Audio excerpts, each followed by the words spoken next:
Assalamualaikum warahmatullahi wabarakatuh. Bismillahirrahmanirrahim. Innal hamdalillah nahmaduhu wa nasta'inuhu wa nastaghfiruh wa na'udzu billahi min shururi anfusina wa min sayyiati a'malina. Man yahdihillahu fala mudilla lahu ومن يضلل فلا هادي له أشهد أن لا إله إلا الله وحده لا شريك له وأشهد أن محمدا عبده ورسوله صلى الله عليه وعلى آله وأصحابه وسلم تسليما كثيرا يا أيها الذين آمنوا اتقوا الله حق تقاته ولا تموتن إلا وأنتم مسلمون يا أيها الناس اتقوا ربكم الذي خلقكم من نفس واحدة وخلق منها زوجها وبث منهما رجالا كثيرا ونساء واتقوا الله الذي تساءلون به والأرحام إن الله كان عليكم رقيبا يا أيها الذين آمنوا اتقوا الله وقولوا قولا سديدا يصلح لكم أعمالكم ويغفر لكم ذنوبكم ومن يطع الله ورسوله فقد فاز فوزا عظيما أما بعد فإن أصدق الحديث كتاب الله وخير الهدي هدي محمد صلى الله عليه وسلم وشر الأمور محدثاتها وإن كل محدثة بدعة وكل بدعة ضلالة وكل ضلالة في النار. Ma'asyiral muslimin wal muslimat rahimani wa rahimakumullah. Alhamdulillah, mari terus kita meningkatkan syukur kita kehadirat Allah Subhanahu wa taala. Kita masih bisa bermajelis malam hari ini menyempurnakan pembahasan kita tentang al-adab al-asrah, adab yang 10. Insyaallah malam ini adab yang terakhir, mudah-mudahan bisa kita selesaikan, yaitu adab al-ashir yang ke-10. Adab yang ke-10 terkait dengan adabul libas, adab dalam berpakaian. Sekali lagi, ini menunjukkan kesempurnaan agama kita. Semua, tidak ada yang tidak diatur di dalam agama kita. Dan ini nikmat Allah Subhanahu wa ta'ala yang paling besar terhadap orang-orang yang beriman, yaitu dengan Allah sempurnakan untuk mereka agama mereka. Ini nikmat terbesar. Ya, baik. Qala al-musannif waffaqahullah, berkata musannif, semoga Allah memberikan taufik kepada beliau. Al-ashir, adab yang ke-10, ilbasil jamila minas thiyab, pakailah pakaian yang indah. Satu, wa afdaluha al-abyad, dan yang paling afdal pakaian yang berwarna putih untuk laki-laki. Untuk laki-laki. Wala yujawiz ka'baika sufla, dan jangan sampai pakaianmu melewati kedua mata kakimu. Untuk ke bawah, ini juga laki-laki, tidak boleh melewati mata kaki. Wabda biyaminika lubsan wa bisimalika khal'an, dan mulailah ketika memakai pakaian dengan anggota yang kanan, dan ketika melepas dimulai dari yang kiri. Itu beberapa adab terkait dengan adab berpakaian. Ya. Baik. Jadi ada beberapa poin terkandung dalam kalam al-muallif wafaqahullah. Yang pertama, qauluhu ilbas al-jamila minas siyab. Pakai pakaian yang indah, pakaian yang bagus. Nah, Islam mengajarkan keindahan. Ya, zuhud itu bukan berarti tidak indah. Ya, tidak jembel gitu, tidak dekil, enggak begitu pakaiannya. Ya, kembali ke hadis Rasulullah SAW yang kemarin kita bacakan terkait dengan pembahasan kita yang di Tadhkiratus Sami tentang tawadhu. Nabi SAW menyatakan, la yadkhulul jannata man kana fi qalbihi misqala dzarratin min kibrin. Tidak akan masuk surga seorang yang ada di dalam hatinya seberat biji debu dari kesombongan. Al-kibr, Masya Allah ya, sombong. Jauhi akhlak ini sejauh-jauhnya. Karena seberat biji debu saja ancamannya tidak masuk surga. Padahal biji debu itu kecil apa besar? Sangat kecil. Dan itu bercokol di dalam hati. Diancam oleh Rasul sallallahu alaihi wasallam, la yadkhulul jannah, tidak akan masuk surga. Maka dihindari, terutama para talabah. Penghalang ilmu yang paling besar adalah al-kibr, sombong. Ya. Kemudian qala rajulun, berkata seseorang kepada Rasulullah sallallahu alaihi wasallam, inna rajulan yuhibbu an yakuna thawbuhu hasanan wa na'luhu hasanah. Ya Rasulullah, ada seorang yang suka pakaiannya itu indah, sendalnya bagus. Apa itu termasuk kesombongan? Kata beliau, innallaha jamilun yuhibbul jamal. Sesungguhnya Allah itu indah dan Allah menyukai keindahan. Jadi pakai pakaian yang indah, pakai pakaian yang bagus, itu disunnahkan, disukai. Sesungguhnya Allah itu indah dan Allah menyukai keindahan, termasuk di dalamnya bab berpakaian. Muslim ahli sunnah harus jadi contoh berpakaian yang indah, rapi, sehingga tidak dihinakan Islamnya. Tidak harus perlente loh ya, tidak harus, indah, pantas, berwibawa, itu pakai pakaian.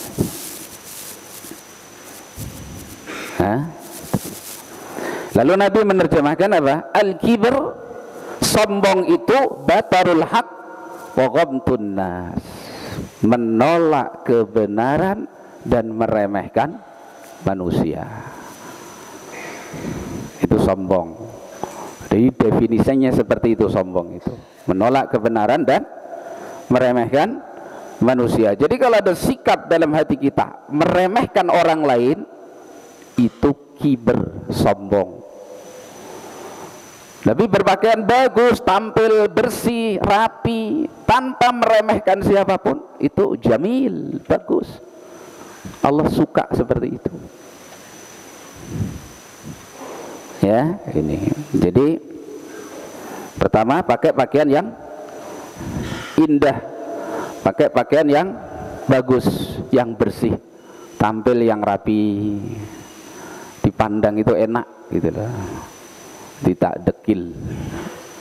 Ya, kalau talabul ilmi dicontohkan dalam hadis Jibril, sadidu sawadis sa'ri sadidu bayadis siap, rambutnya hitam, pakaiannya putih bersih, la yura alaihi atharus safar, tidak nampak padanya bekas-bekas perjalanan jauh, padahal tidak dikenal itu.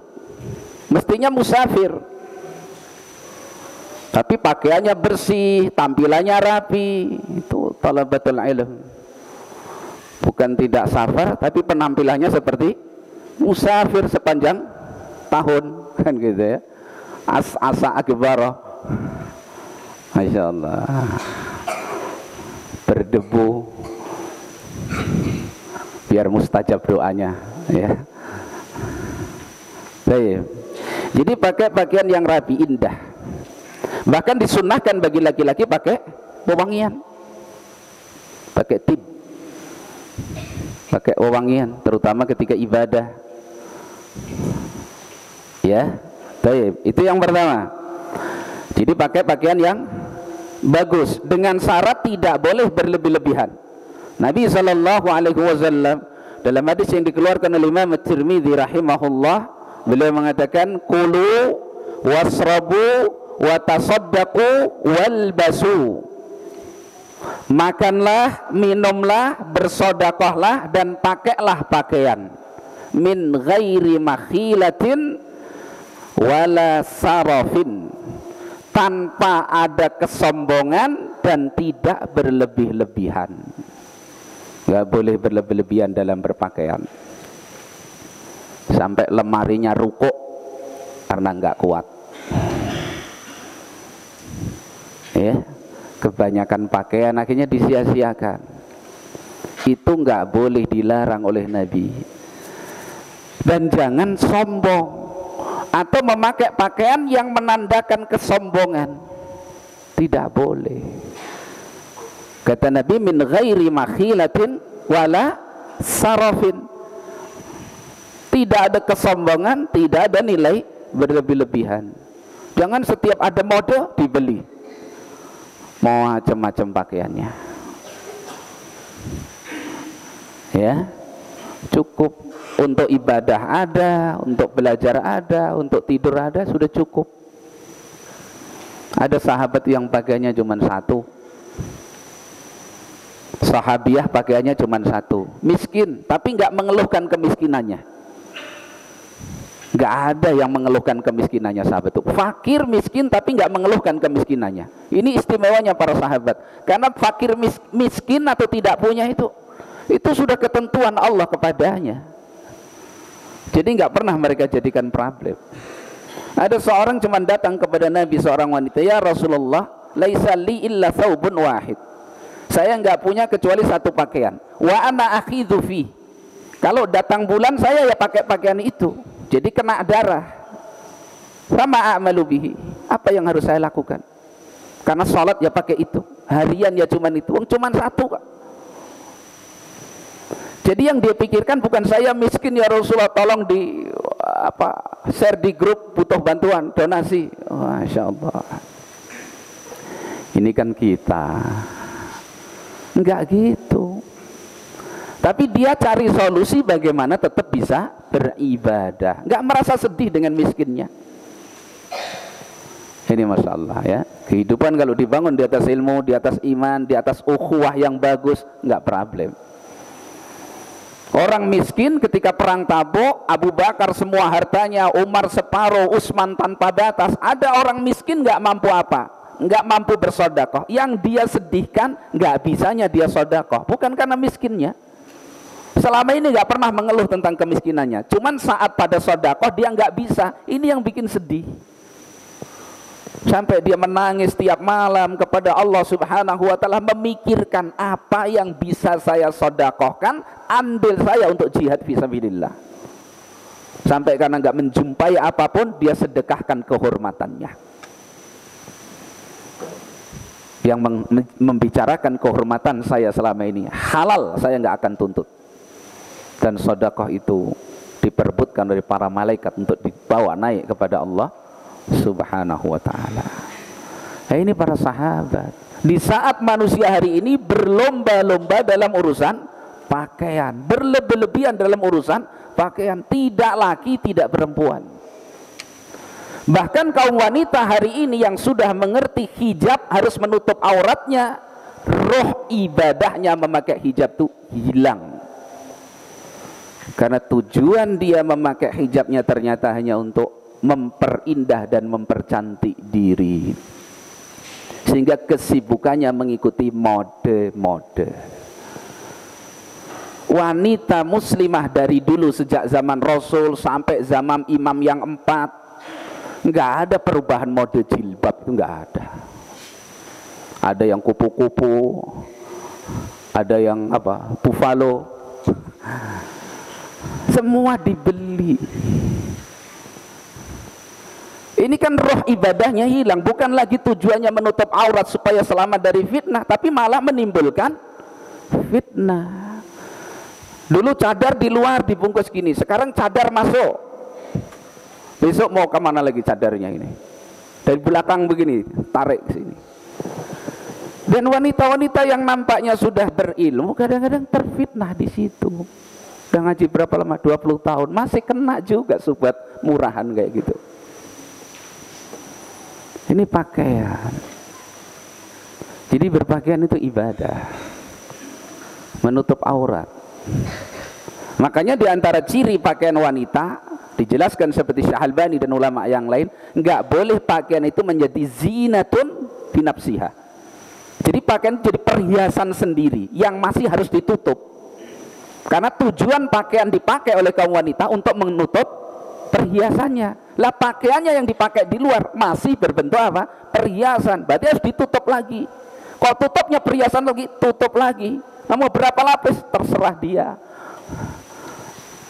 Jelas. Karena salah tujuan berpakaian. Coba ini ya, dinasihati istri-istrinya, ibu-ibunya yang santri itu ya, ngabis-ngabisin harta itu, fitnah nanti malahan ya. Sampai Syekhul Albani rahmatullah yang mengatakan tidak wajib menutup wajah bagi wanita itu kecuali di wajah wanita itu ada perhiasan, ada merah-merah yang bisa menimbulkan fitnah, itu baru wajib ditutup. Bukan menutup wajah secara asal, tapi menutup perhiasan. Nah, bagaimana pakaiannya saja sudah mengandung daya tarik sendiri, maka roh ibadah jadi hilang seperti ini. Nah, bapak-bapak yang punya anak-anak gadis, kadang-kadang umur yang segitulah ya, nah itu dijaga betul, ditanamkan pada hatinya niat untuk beribadah menutup auratnya ya. Jadi berpakaian, makan, minum, bersedekah, memakai pakaian, kata Nabi, fi ghairi makhilatin wala sarafin. Tidak boleh karena sombong dan tidak boleh berlebih-lebihan ya. Innallaha yuhibbu an tura ni'matuhu ala abdihi. Allah itu kalau memberi nikmat senang kalau nampak nikmat itu dikenakan oleh hambanya. Jadi diberi nikmat oleh Allah ya jangan penampilannya jembel gitu loh, kayak nggak punya uang, nggak punya pakaian, tambal-tambalan ya, zuhud ini kayaknya, sufi itu ya, zuhud palsu. Kalau punya ya beli pakaian yang pantas selama tidak sombong. Atau suhrah, libasus suhrah dilarang, pakaian kemashuran, pakaian yang menimbulkan daya tarik pandangan manusia tertumpu kepadanya, ini dilarang dalam syari. Itu libasus suhrah namanya, pakaian yang menimbulkan kemashuran, tenar jadinya dia, baik bentuknya ataupun bahannya. Umumnya kita pakaian dengan kain jenis seperti ini, dia kainnya yang masya Allah mungkin harganya 1 meter 1 juta misalkan gitu ya, nggak boleh. Atau bentuknya aneh-aneh pakaian itu, kan banyak sekarang anak-anak muda itu pakaiannya aneh-aneh, udah betul-betul buntut dibolongin ya, aneh-aneh, panjangnya 2 kali kaki. Ya Allah, berpakaian aja yang nggak bisa gitu ya, nggak mau ngaji juga ya. Itu pakai anting lagi, laki-laki antingnya nggak di kuping aja lagi, di bibir juga diantingin itu, apa nggak susah makannya itu. Allahu Akbar ya. Jangan tertipu, fitnah syaitan. Syaitan itu memang begitu, yang jelek dinampakkan bagus, yang nggak pantas dinampakkan pantas. Sampai perempuan tuh nggak isbal pahanya, jadi setengah paha, pakai pakaian setengah paha, baju nggak ada lengannya, ya bisa masuk mall, bandara, lo nggak punya malu loh. Minum jamu apa itu bisa kehilangan malu ya? Masya Allah, ayam aja ngeliat merem loh. Kok antum melotot gitu ya. Astagfirullah. Jadi pakai pakaian yang bagus, yang pantas, maksudnya bagus ya, pantas. Kita sebagai muslim punya identitas sendiri, berbangga dengan identitasnya ya. Jangan pakai pakaian yang menunjukkan ketidakwibawaan, pakaian orang-orang fasik, gambar makhluk bernyawa, tulisan-tulisan yang tidak pantas, apalagi ada iklan-iklan hal yang haram, iklan riba di situ. Jangan. Nah, yang jual pakaian juga perhatikan itu, jangan yang penting laku. Cari uang itu juga ada adabnya ya, diperhatikan. Insya Allah kalau dengan ilmu terbimbing. Itu pertama ya, pakai pakaian yang indah, yang pantas, tunjukkan identitas kita sebagai muslim ahlus sunnah, nggak usah malu. Kalau pakai gamis, pakai kopiah rapi, kan masya Allah loh itu. Dengan itu Allah jaga loh, dijaga. Nggak sembarangan juga orang di jalan itu, nggak ngerti apa-apa juga dikira ustadz. Alhamdulillah, pelayanannya beda gitu nanti kan. Itu penjagaan Allah Subhanahu wa ta'ala. Karena muslim punya identitas, ahli sunnah punya identitas. Jangan karena pekerjaan antum melanggar berpakaian syar'i, kecuali kondisi darurat ya, nanti insya Allah akan diterangkan contohnya. Baik. Jadi pakaian yang baik, yang bagus menurut yang diterangkan oleh mu'alif, maksudnya bagus menurut syar'i dan pantas menurut kebiasaan yang ada di kalangan kaum muslimin, terutama kaum wanita, dijaga ya. Karena wanita itu satu sudah jadi fitnah. Kata Nabi SAW, "Ma taraktu ba'di fitnatan adarra 'ala rijali minan nisa." Aku tidak tinggalkan satu fitnah yang lebih bermadarat bagi kaum laki-laki melebihi fitnah wanita. Maka dijaga mereka. Kalau keluar diperhatikan para suami ini.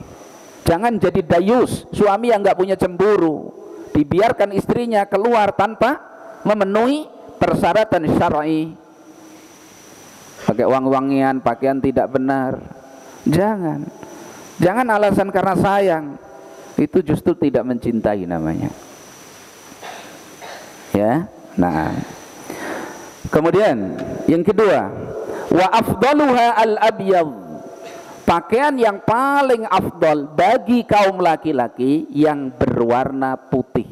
Warna putih disukai dan afdal bagi laki-laki dengan kesepakatan 4 madhab. Jadi madhab Hanafiyah, Malikiyah, Syafi'iyah, Hanabilah sepakat pakaian laki-laki yang paling afdal warnanya yang putih. Apa yang lain nggak boleh? Boleh, tapi kita bicara fadilah. Segala sesuatu itu ada fadilahnya. Warna yang paling afdal menurut Islam putih. Bahkan secara tabiat manusia itu yang afdal. Ya. Dan orang pakai pakaian putih dengan bentuk yang masya Allah itu lebih membawa kepada apa? Kebaikan bagi dirinya. Ya. Nah, jadi sepakat para ulama. Nabi SAW menyatakan dalam hadis yang dikeluarkan oleh Imam Abi Dawud rahimahullahu taala dari Abdullah bin Abbas radhiyallahu anhuma, qala sallallahu alaihi wasallam, ilbasu min thiyabikumul bayadah. Pakailah oleh kalian dari pakaian kalian itu yang berwarna putih. Coba, ini anjuran Rasulullah SAW, pakai yang putih ya. Jadi paling enggak muslim punya pakaian yang warnanya putih, gitu loh maksudnya. Jadi mengambil fadilah. ya, untuk hal ibadah terutama, atau untuk pakaian harian saat perlulah ibaratnya ya, nampak madhar dalam pemandangan yang dilihat orang pakai pakaian putih, masya Allah ya. Berarti kita didik diri kita untuk senang dengan pakaian yang warna putih. Kalau sahabat itu kan begitu. Rasulullah itu senang apa? Labu. Rasulullah itu senang labu. Sahabat tadinya nggak senang, diseneng-senengkan sampai akhirnya senang. Kenapa mendorong dia untuk senang? Karena Rasulullah suka. Tadinya nggak suka, tapi melihat Nabi suka, dipaksa dirinya untuk senang dengan apa yang disukai oleh Rasulullah Shallallahu Alaihi Wasallam. Nah itu. Nah ini Rasulullah perintahkan, ilbasu min siyabikumul bayadha, pakailah dari pakaian kalian itu yang berwarna putih. Ya. Fa innaha min khairi thiyabikum, karena pakaian berwarna putih kata Nabi itu termasuk paling bagusnya pakaian kalian. Ya, beli jubah, gamis warna putih, baju koko warna putih. Ingat hadis Nabi. Begitu ya. Senang dengan apa yang ditunjukkan oleh Rasulullah sallallahu alaihi wasallam. Ya. Naam. Wa kafinu fiha mautakum, dan kafani pada kain yang warna putih orang-orang yang mati di kalangan kalian. Makanya sepakat ulama, kafan itu disukai dan disunahkan yang berwarna putih. Meskipun kalau tidak putih boleh, tapi disukai yang berwarna putih. Ya, nah, kayak baju ihram itu nggak harus putih, hitam juga boleh. Tapi sepakat para ulama yang disukai warna putih. Ya, pakaian muslim yang paling afdal yang berwarna apa? Putih ya. Insyaallah maklum itu. Bahkan tabiat kita menyukai warna putih itu. Bagus, dipandang sejuk. Ya. Dan juga sangat pantas ya bagi seorang muslim, apalagi hamba Allah Subhanahu wa taala. Ya. Nah. Kemudian berikutnya, poin berikutnya, adab dalam berpakaian, wala yujawis ka'baika suflan, jangan sampai pakaianmu wahai kaum laki-laki, pakaian yang menjulur ke bawah jangan sampai melewati kedua mata kaki. Itu namanya isbal. Nggak boleh. Orang mau nggak suka, mau teriak, oh itu kelompok celana cingkrang, nikmati aja. Itu sunnah Rasulullah Shallallahu Alaihi Wasallam. Ya, anak-anak muda nggak usah gengsi, apalagi santri. Kok gengsi, malu pakai pakaian yang mengikuti standar sunnah Rasulullah SAW. Kenapa malu? Tunjukkan identitas kita.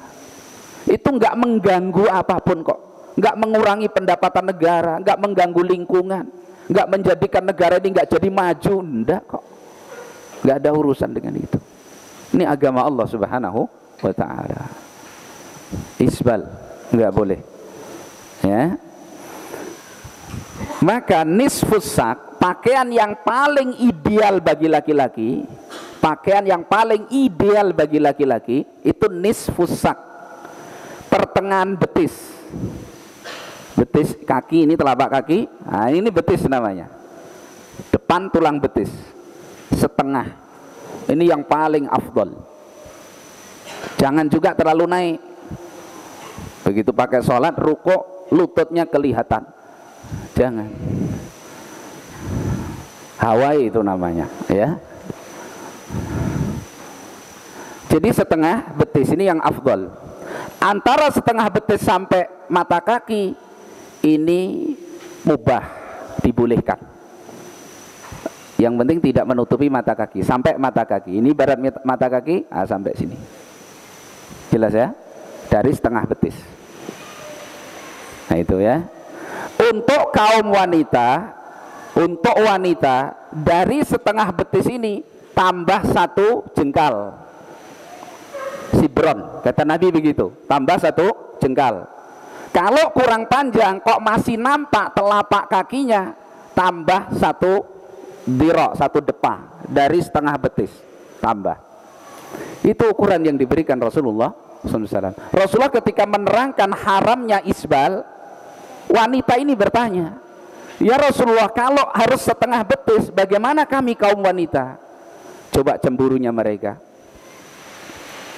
Ya, bagaimana kami dengan kami kaum wanita? Kalau setengah betis nampak. Maka kata Nabi, turunkan 1 jengkal. Begitu diturunkan, masih tanya lagi wanita ini, masih nampak ya Rasulullah sisi-sisi telapak kaki kami. Kata Nabi, tambah 1 dirok segini. Dah, nggak boleh lebih dari itu. Ini wanita. Jadi wanita jangan diharamkan isbal. Laki-laki yang nggak boleh isbal. Ini Islam maksudnya. Dengan ini kan kita ngerti ilmunya, bahwa kita pakai celana atau pakaian sarung jubah setengah betis itu agama kita, itu syariat Rasulullah Sallallahu Alaihi Wasallam, itu adab dalam berpakaian bagi seorang muslim hamba Allah. Yang lain mau apa tidak mau itu terserah. Ini yang paling mulia. Jadi bukan ciri kelompok tertentu, bukan.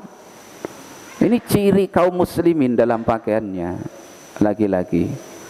Kok menjumpai barangkali orang ini dianggap alim, kok jubahnya panjang sampai melewati mata kaki, itu bukan contoh. Contoh itu Rasulullah Sallallahu Alaihi Wasallam. Ya, itu nggak boleh. Ancamannya keras.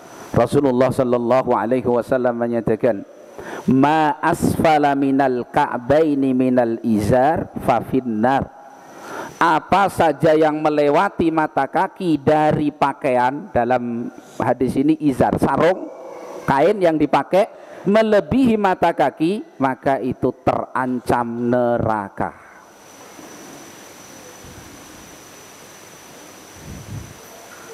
Ini kalam Rasulullah Sallallahu Alaihi Wasallam. Ya, juga Nabi Sallallahu Alaihi Wasallam mengatakan, izratul muslimi ila nisfis saq. Pakaian seorang muslim laki-laki itu sampai setengah betis. Sampai setengah betis, ya. Wala kharaja fi ma bainahu wa bainal ka'baini, dan tidak mengapa antara setengah betis sampai kedua mata kaki. Ini toleransi dari Nabi SAW. Boleh, ya. Kalau mau dipanjangkan boleh, tapi jangan melewati kedua mata kaki. Ya, na'am. Makana asfalal ka'baini fahuwa finnar. Lalu Nabi mengatakan, pakaian apapun yang melewati kedua mata kaki itu tempatnya di neraka. Diancam dengan neraka, ya. Man jarra izarahu bataran lam yangdurillahu ilaihi yaumal qiyamah. Siapa yang melembrehkan, melebihkan pakaiannya melewati mata kaki karena sombong, Allah tidak akan lihat dia nanti di yaumul qiyamah. Jadi ancamannya keras. Makanya Syekhul Islam menyimpulkan ini hukumnya haram. Bahkan sebagian memasukkan ke dalam dosa besar. Isbal itu bagi laki-laki. Sementara banyak kaum muslimin yang menolaknya. Alasannya malu, tidak sopan katanya. Enggak sopan apa? Justru yang enggak sopan itu yang melewati mata kaki. Tidak sopan kepada Rasulullah Sallallahu Alaihi Wasallam, kepada agamanya. Ya, nah, sampai Nabi SAW mengatakan dalam hadis riwayat Imam Muslim, "Thalasun la yukallimuhumullah, wa la yanzuru ilaihim, wa la yuzakkihim, wa la yanzuru ilaihim yaumal qiyamah, wa la yuzakkihim, wa lahum adzabun alim." Coba ada 4 ancaman. 3 golongan manusia yang Allah tidak akan ajak bicara mereka. Satu, ini ancaman ini. Tidak diajak bicara oleh Allah dengan pembicaraan yang penuh dengan keridhaan. Wala yanzuru ilaihim, Allah enggak mau melihatnya. Ya. Wala yuzakkihim, Allah tidak bersihkan dia. Walahum adzabun alim, dia akan mendapatkan azab yang pedih. 4 ancaman. Siapa 3 golongan manusia tadi? Yang pertama, al-musbilu, orang yang musbil, orang yang melewatkan pakaiannya melebihi mata kakinya. Yang kedua, al-mannan, orang yang mengungkit-ungkit pemberiannya. Yang ketiga, al-munafiqu, bukan munafik, al-munafiqu sil'atahu bil halafil kadhib, orang pedagang yang melariskan barang dagangannya dengan sumpah yang palsu. Wallahi tadi belinya aja sekian, padahal nggak begitu. Wallahi tadi sudah ditawar orang loh, ada 10-an orang loh nawar, nggak saya berikan, padahal nggak ada yang nawar,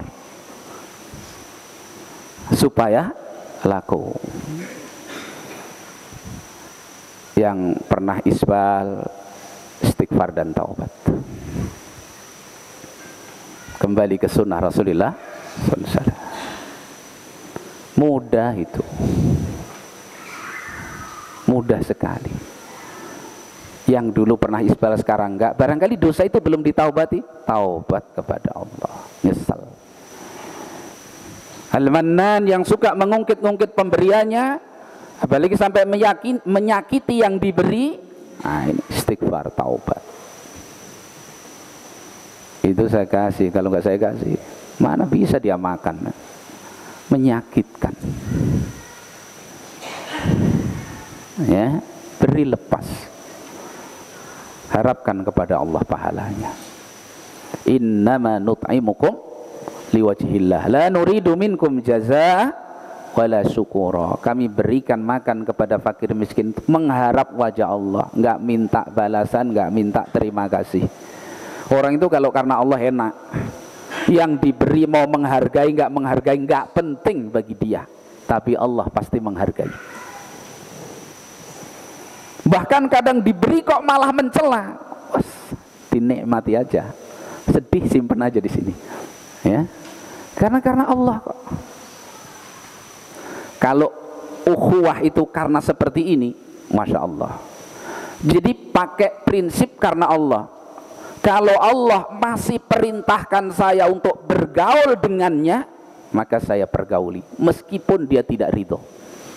Kenapa? Melaksanakan perintah Allah.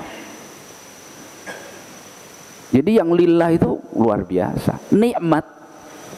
Coba apa yang bisa kita kerjakan betul-betul ikhlas, lezatnya luar biasa.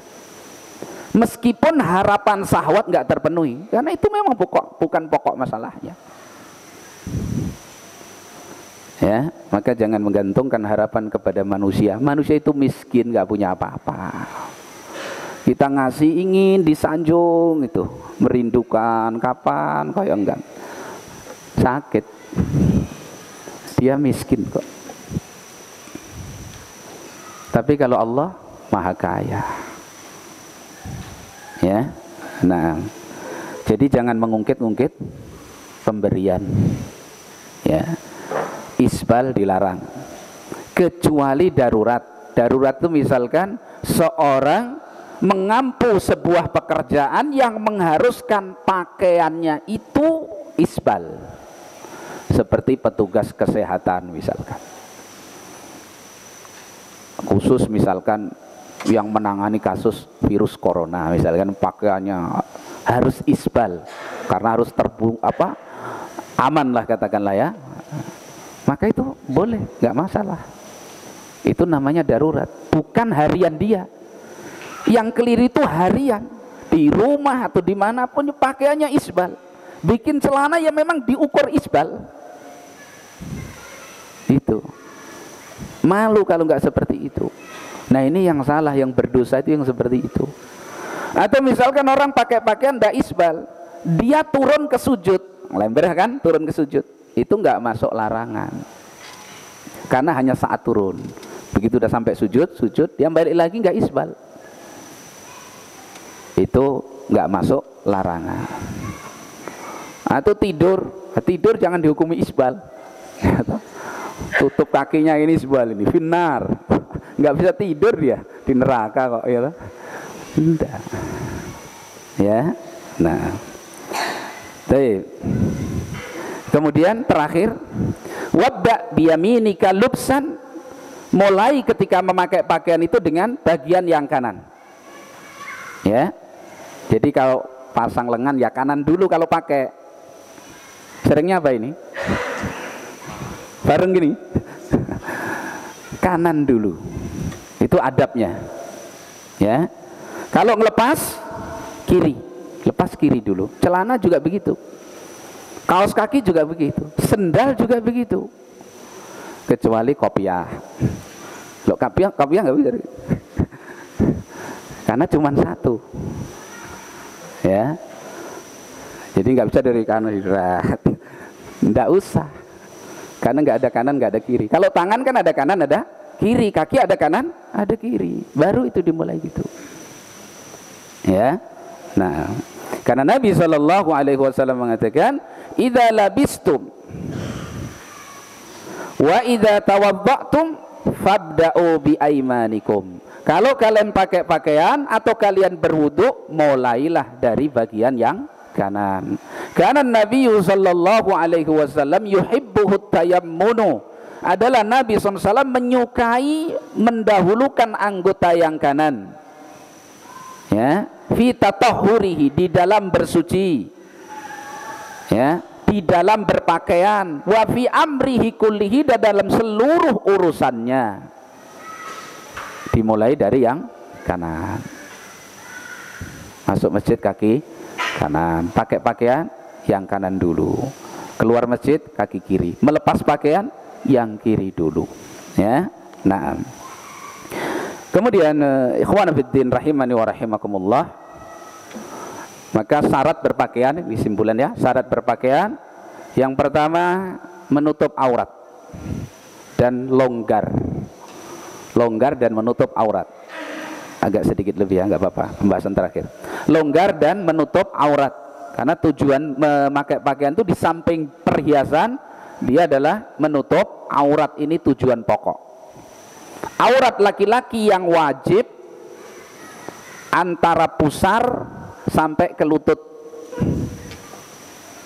Jadi kalau dia sudah tutup itu cukup secara hukum. Ya.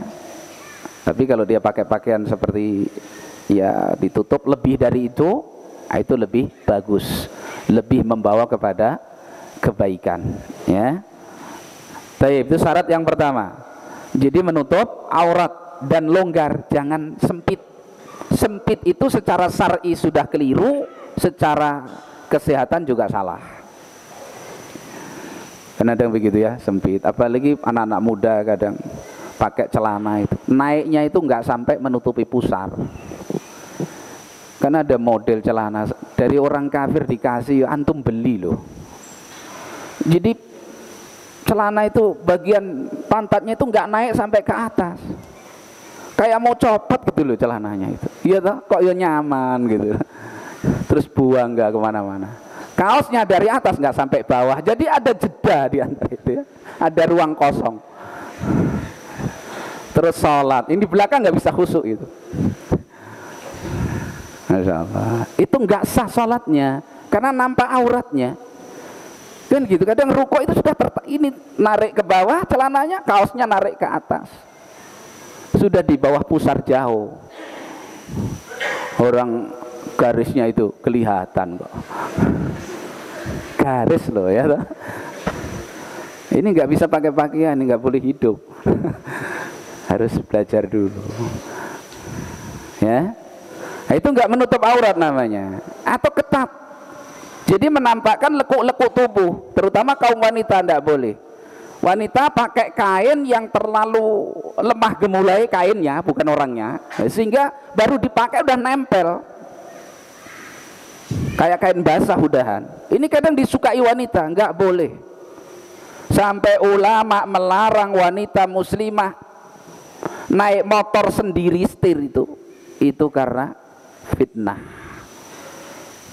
Satu, kalau jatuh di satu tempat, siapa kira-kira yang nolong dia pertama kali? Suaminya di rumah. Jatuh mesti keroyok orang-orang di situ, diangkat. Lah istri kita loh diangkat orang lain. Kan antum lepaskan. Hati-hati ya dek, ya hati-hati betul. Yang kedua, otomatis kalau dia mengendarai sepeda motor akan terkena tiupan angin, akhirnya membentuk tubuhnya, dan ini fitnah, tidak boleh.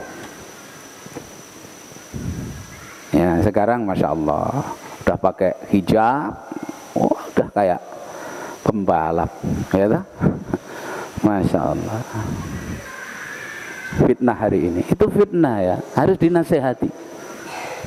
La haula wala quwata illa billah, ya. Kemudian syarat yang kedua, pakaian khusus bagi wanita, pakaian luar yang dia kenakan bukan perhiasan itu sendiri. Jadi kalau masih berupa perhiasan yang masih menimbulkan fitnah, harus ditutup lagi dari sisi warna, model, dan seterusnya. Dijaga istri-istrinya, nggak boleh jadi suami yang dayus, nggak punya cemburu, ya. Nah, kemudian yang ketiga syaratnya tidak tasabbuh, tidak menyerupai pakaian khusus orang kafir. Makanya sampai jubah dalam Islam itu nggak pakai ikat pinggang, karena dilihat jubahnya orang-orang Nasara itu pakai ikat pinggang. Meskipun dari kain itu loh yang ada ikat pinggangnya. Dalam Islam laki-laki nggak boleh pakai jubah yang pakai ikat pinggang, karena itu ciri khusus pakaian siapa? Nasrani, orang-orang Nasara. Nggak boleh, ya. Tasabbuh dengan orang kafir nggak boleh. Man tasabbaha biqaumin fahuwa minhum, ya. Naam. Kemudian tidak boleh menyerupai pakaian orang-orang fasik. Nggak boleh pakaian orang-orang fasik. Makanya jangan kagum dengan orang-orang fasik. Pakaian gaul yang tidak menunjukkan identitas seorang muslim yang bagus, nggak boleh. Atau pada pakaian itu ada sesuatu yang dilarang, seperti gambar makhluk hidup tadi, nggak boleh. Gambar gajah lah, gajah duduk, sarungnya gajah duduk, ya toh? Disembunyikan, jangan pamer merek. Gajah duduk aja kok dipamerkan, itu sholat taruh atas lipat, sehingga belakangnya itu enggak sholat, susah khusuknya, lihat gajah duduk lagi, pikirannya lari ke Waikambas. Sampai aminnya kaget, ya toh? Kita ini mudah, wong keramik nggak ada gambarnya, jangan gambar loh kita ini, ya toh? Berhalusinasi, ya. Kalau dikasih gajah duduk, gajah duduk kayak mana ya bisa duduk? Mikir dia, sholat padahal itu, gara-gara sarung itu tadi. Maka dibalik, ya, disembunyikan mereknya itu. Baik. Kemudian tidak menyerupai, kalau itu pakaian laki-laki dengan pakaian wanita, wanita laki-laki, tidak boleh. Dan ini wanita sekarang menjajah ini, ya. Pakaian laki-laki dipakai, celana jin juga dipakai, ya. Sepatunya laki-laki dipakai. Ini enggak boleh, haram. Tasabbuh, ya. Nah, kemudian yang terakhir, enggak boleh pakai libasus suhrah, pakaian yang mengundang kemasyhuran, menjadikan dia apa? Tenar, masyhur. Ini enggak boleh, baik dari sisi bentuk ataupun apa tadi? Bahannya. Itu ya. Baik. Itu adab-adab dalam berpakaian. Ya agak panjang kita selesaikan. Akhir pembahasan adabul asrah, adab yang 10. Tolong diperhatikan dari awal adab salam sampai adab berpakaian, itu adab-adab milik kita. Mari kita berupaya untuk kita terapkan, karena itu kaitan dengan kehidupan kita sehari-hari. Demikian, mudah-mudahan Allah SWT memberikan taufik kepada kita untuk bisa menerapkan adab-adab Islam, sehingga Islam berwibawa baik di dalam hati-hati kita maupun di dalam penampilan kita. karena kita mau mengambil adab-adab tersebut, ya. Wallahu alam bisawab. Sallallahu wasallam wa baraka ala nabiyyina Muhammadin wa ala alihi wa sahbihi ajma'in. Subhanakallahumma wa bihamdik, asyhadu an la ilaha illa anta, astaghfiruka wa atubu ilaik. Assalamualaikum warahmatullahi wabarakatuh.